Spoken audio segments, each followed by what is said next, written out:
এই মুহূর্তে গুরুত্বপূর্ণ সব আপডেট ও বাংলা সংবাদ দেখতে আপনাকে স্বাগত। প্রথমে জানিয়ে দিব যেভাবে আওয়ামী মন্ত্রীদের বিছানা কাঁপাতেন মমতাজ। সুখরঞ্জন বালি অপহরণে সরাসরি জড়িত ছিলেন এএসপি ফজলুর। গণমাধ্যমের আয়না নিখুঁত না হলে রাষ্ট্র ও সমাজে ভুল প্রতিবিম্ব তৈরি হয় বলেছেন তথ্যমন্ত্রী।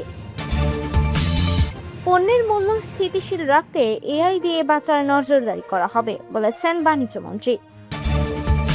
প্রধানমন্ত্রী তারেক রহমানের চীন সফরের আলোচনায় নজর রেখেছে ভারত বলেছেন রণধীর জয়সওয়াল। সর্বশেষ জানাবো, আস্থা অর্জনে বাংলাদেশিদের কাছে ন্যায্য মূল্যে পণ্য বিক্রির ঘোষণা কলকাতার ব্যবসায়ীদের। শিরোনাম শুনলেন, এবারে বিস্তারিত। তবে একটা অনুরোধ থাকবে, এই ভিডিওতে একটা লাইক ও কমেন্ট করে জানিয়ে দিন কোন জেলা থেকে বা কোথা থেকে দেখছেন। সুখরঞ্জন বালি অপহরণে সরাসরি জড়িত ছিলেন এএসপি ফজলুর। 2012 সালে আন্তর্জাতিক অপরাধ ট্রাইব্যুনালে সাক্ষ্য দিতে গিয়ে হাইকোর্ট এলাকা থেকে সুখরঞ্জন বালি অপহরণ ও গুমের ঘটনায় তৎকালীন সহকারী police super ASP Fazlur Rahman সরাসরি জড়িত ছিলেন বলে দাবি করেছে পুলিশের অতিরিক্ত কমিশনার মোহাম্মদ শফিকুল ইসলাম। শুক্রবার 3 জুলাই বিকেলে ডিএমপি মিডিয়া সেন্টারে আয়োজিত সংবাদ সম্মেলনে সাংবাদিকদের প্রশ্নের জবাবে এ তথ্য জানান ডিবির অতিরিক্ত কমিশনার মোহাম্মদ শফিকুল ইসলাম। তিনি বলেন, আন্তর্জাতিক অপরাধ ট্রাইব্যুনালের রিকুইজিশনের ভিত্তিতে ফজলুর রহমানকে গ্রেপ্তার করা হয়েছে। পরে তাকে ট্রাইব্যুনালের কাছে হস্তান্তর করা হয়। ডিবির অতিরিক্ত কমিশনার জানান, আল্লামা দেলোয়ার হোসেন সাইদির মামলায় সাক্ষী সুখরঞ্জন বালিকে অপহরণ ঘটনায় ফজলুর রহমানের সরাসরি সম্পৃক্ততার তথ্য পাওয়া গেছে। বৃহস্পতিবার রাত 10টার দিকে রাজধানীর বাড্ডায় তার নিজ বাসা থেকে তাকে গ্রেপ্তার করা হয়। পরে আদালতের মাধ্যমে তাকে কারাগারে পাঠানো হয়েছে। মোহাম্মদ শফিকুল ইসলাম আরো বলেন, ঘটনার সময় ফজলুর রহমান ডিবিতে কর্মরত ছিলেন। অভিযোগ অনুযায়ী হাইকোর্ট এলাকায় গাড়ি থেকে নামার পর সুখরঞ্জন বালিকে তিনি প্রথমে চড় মারেন। এরপর শার্টের কলার ধরে তাকে ডিবির একটি গাড়িতে তুলে নেওয়া হয়।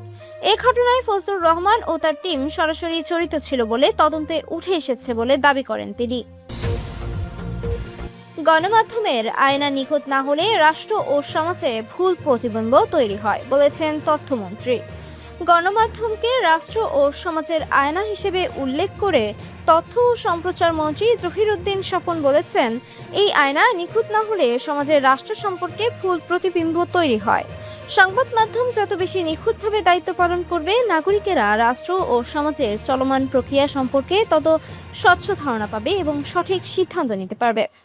শুক্রবার 3 জুলাই সুপ্রিম কোর্টের আইনজীবী সমিতি ভবনে অনুষ্ঠিত ল রিপোর্টার্স ফোরাম এর রজত জয়ন্তী উদযাপন ও বার্ষিক সাধারণ সভায় প্রধান অতিথির বক্তব্যে তিনি এসব কথা বলেন। তথ্যমন্ত্রী বলেন, বিচার প্রক্রিয়া কতটা স্বচ্ছ তা বোঝার একটি বড় মানদণ্ড নির্ভর করে ল রিপোর্টারদের পেশাগত দায়িত্বশীলতার ওপর।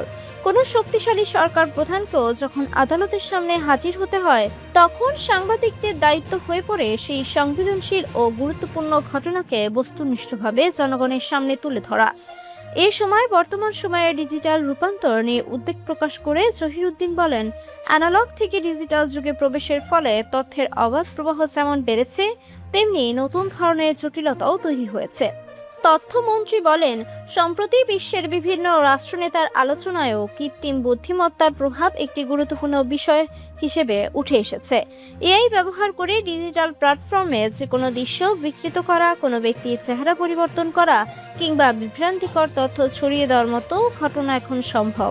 এই ধরনের চ্যালেঞ্জ মোকাবিলায় সাংবাদিকদের আরও সতর্ক ও দায়িত্বশীল হওয়ার আহ্বান জানান তিনি। অনুষ্ঠান শেষে গণমাধ্যমকে শেখ হাসিনার বক্তব্য প্রচার এবং জুলাই গণঅভ্যুত্থানকে ষড়যন্ত্র হিসেবে উপস্থাপনের বিষয়ে সাংবাদিকেরা প্রশ্ন করেন। জবাবে তথ্যমন্ত্রী বলেন, 1971 সালের মহান মুক্তিযুদ্ধের সময় শহীদদের হত্যাকারীদের পক্ষেও এক ধরনের সাংবাদিকতা ছিল।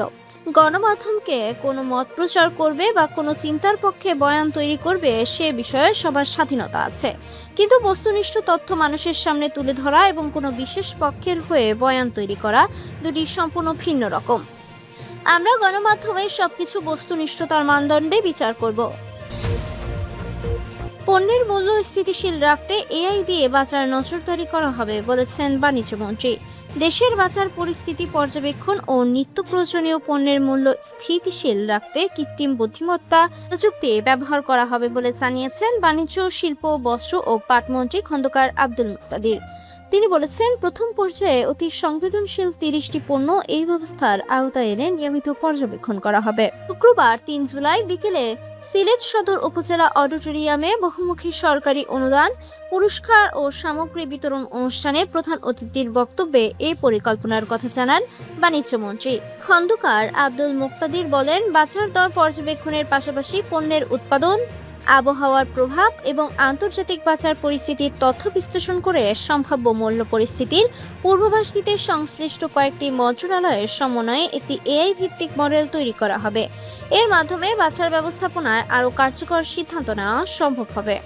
সিলেটকে সবজি রপ্তানির অন্যতম প্রধান কেন্দ্র হিসেবে গড়ে তোলার পরিকল্পনার কথাও জানান খন্দকার মুক্তাদির।